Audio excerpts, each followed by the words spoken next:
Attention F1 fans. The 2025 Saudi Arabian Grand Prix is packed with drama, speed, and tension at the top of the championship. McLaren dominates, Red Bull collapses, and Ferrari prepares a coup. Who will win the battle in the desert? McLaren isn't just leading, it's dominating. What seemed like a strong start in the first few races has already become a trend impossible to ignore. The British team arrives at the Saudi Arabian GP at the peak of its performance, with a car that has left everyone speechless. The MCL39 is not just fast, it's efficient, it's relentless. Oscar Piastri, the young Australian, is proving he's not here to finish second. His victory in Bahrain wasn't a fluke. It was a declaration of war. Pole position, fastest lap, and victory. All he needed was to lead every lap to achieve the Grand Slam. And the most incredible thing, he did it against his own teammate, Lando Norris, who has been outclassed on every front, and is now just 1 point behind in the championship.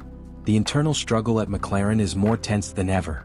Norris, who until now had been the team's natural leader, has entered a dynamic of constant self-criticism. Each race leaves him more frustrated, more pressured, more alone. Meanwhile, Piastri remains calm, smiles, and wins. The psychological battle has already begun, and it could be tougher than the fight on the track. But what makes the rest of the field tremble is the technical level of this team. McLaren isn't waiting for the others to react. It's pushing every week.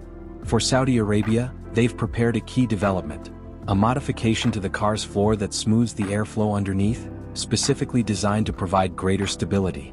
This directly benefits Norris, who has struggled with control in fast corners. And they're also bringing a third version of the beam wing, optimized for the Jeddah street circuit. Long straights, fast corners, maximum aerodynamic demands.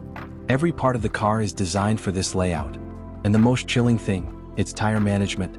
No car has been as consistent in race pace as the MCL39. While others struggle on soft compounds, McLaren simply races without degradation, without errors, without weakness. And that, on a circuit like Jeddah, can mean the difference between winning and retiring.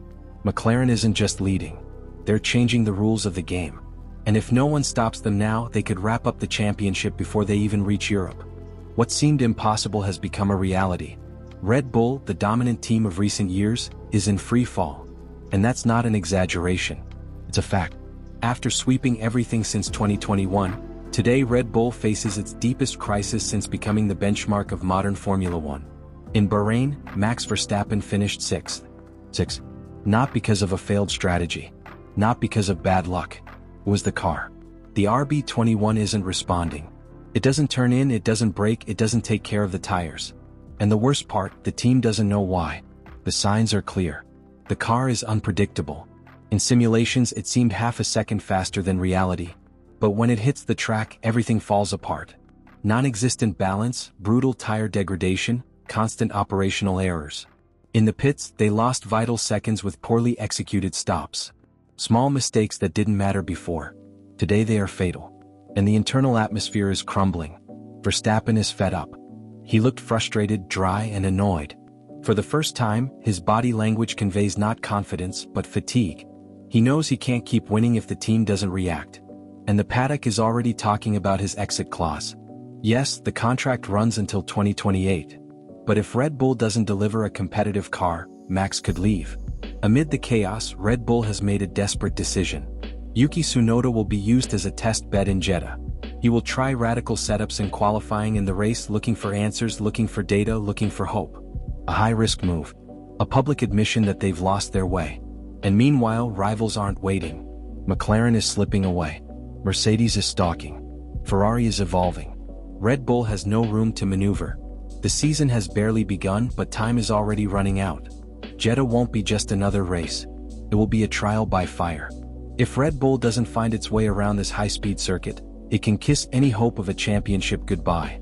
And Max, the driver who seemed unbeatable, could start looking to new horizons. Because at Red Bull there are no longer any certainties. Only doubts. Only urgency. Only pressure. Ferrari doesn't shout. Ferrari doesn't boast. Ferrari works. Silently. Constantly. Meticulously. And that work is starting to bear fruit. After a 2024 full of ups and downs, the Maranello team has taken a step forward. The SF25 is no longer just a pretty car. It's a solid project. A single-seater that, for the first time in years, is evolving race after race. And it's doing it well. In Bahrain, Ferrari introduced a package of improvements that many underestimated. But the results don't lie. More stability, better corner entry, greater aerodynamic efficiency. And most importantly, untapped potential. For Jeddah, Ferrari isn't just maintaining that momentum, it's accelerating it. The plan is ambitious and extremely technical. New side pods with an aggressive undercut design. The idea is simple: move more air more cleanly to the rear of the car. More ground effect, more grip, more speed. But that's not all. A new front wing is also arriving. Not for aesthetics, for precision. The goal is to redirect airflow toward the floor tunnels, optimizing the performance of the entire aerodynamic package. Every part is designed to work together. And on a circuit like Jeddah, that can mean the difference between the podium and oblivion. And then there's the duo. Charles Leclerc and Lewis Hamilton. Pure talent. 2 generations. 2 styles. But one goal: to win. Leclerc wants to prove he's the future. Hamilton wants to prove he's still the present. But that combination is also dangerous. Because at Ferrari there's equality. There's no first driver. There are no orders. And that can be an advantage, or a time bomb. If Leclerc and Hamilton get entangled in infighting, points will be lost. If they work together, they can sweep the board. In Bahrain, Hamilton was slower. He acknowledged it. But he also made it clear he knows how to adjust. And if Hamilton finds pace in Jeddah, it could be lethal. Ferrari is betting big. Not just on a technical level but also on a human level. They're not waiting for Red Bull to fall apart. They're forging their own path. And in Saudi Arabia, they want to show that they're ready for more. That they can win.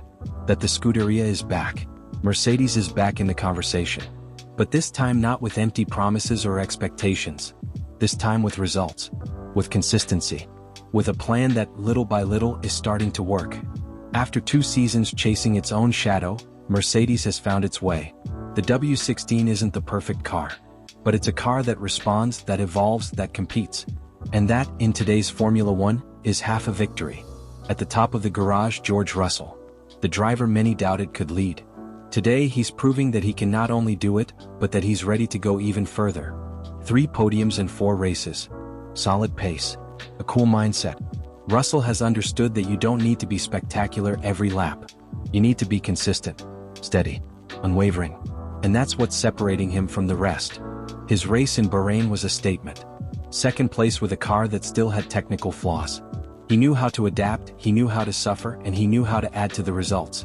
That's what a driver who thinks about championships, not just races, does. But the story of Mercedes this year isn't complete without talking about Andrea Kimi Antonelli, the rookie. The heir to the seat left behind by Lewis Hamilton. A young man of barely 18 years old, whom many labeled as promising even before his first race. And yes, he has made mistakes. But he has also shown speed, instinct, and unusual maturity for his age. Mercedes makes no secret of it. They are building a long-term project around him. And while the other teams are releasing updates race after race, Mercedes is adopting a different strategy: patience, precision. Their first major technical package will arrive at Imola. But that doesn't mean they will arrive in Jeddah without improvements. There is speculation about the early introduction of parts to the rear of the car, to generate more downforce in fast corners without compromising speed on the straights. There is also talk of a third version of the front wing, with revised flaps and improvements in airflow to the underbody tunnels. Nothing is done by chance. James Allison, the team's technical mastermind, made it clear: every part put into the car is designed to enhance performance without compromising overall balance. Because Mercedes no longer wants miracles. They want progress. And they're achieving it. In Jeddah they're not arriving as favorites. But that doesn't mean they aren't dangerous.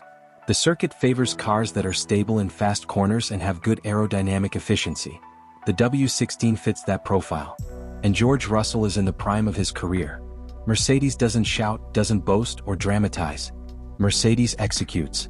And in a championship where everyone seems to have weaknesses, their consistency may be their best weapon. If McLaren fails, if Ferrari hesitates, if Red Bull doesn't wake up, Mercedes will be there. Not to observe, to win. Jeddah isn't just the 5th race on the calendar. It's a turning point, a true thermometer. Here, there's no room to hide weaknesses or time for long-term plans. Everything that has been said, everything that has been built up so far, will be put to the test on a circuit that mercilessly punishes those who are not prepared. McLaren arrives as the undisputed favorite. The performance of the MCL39 has been solid across the board. But beyond the mechanics, the real challenge lies in their garage. The pressure between Piastri and Norris is real.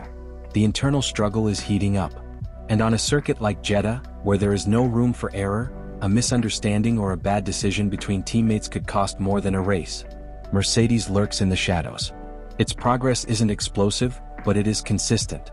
Russell has shown that he doesn't need to be spectacular to score key points. If the conditions align, if McLaren fails, he will be there. And the W16 has just what it takes to be competitive on this track: stability, efficiency, and a hungry driver.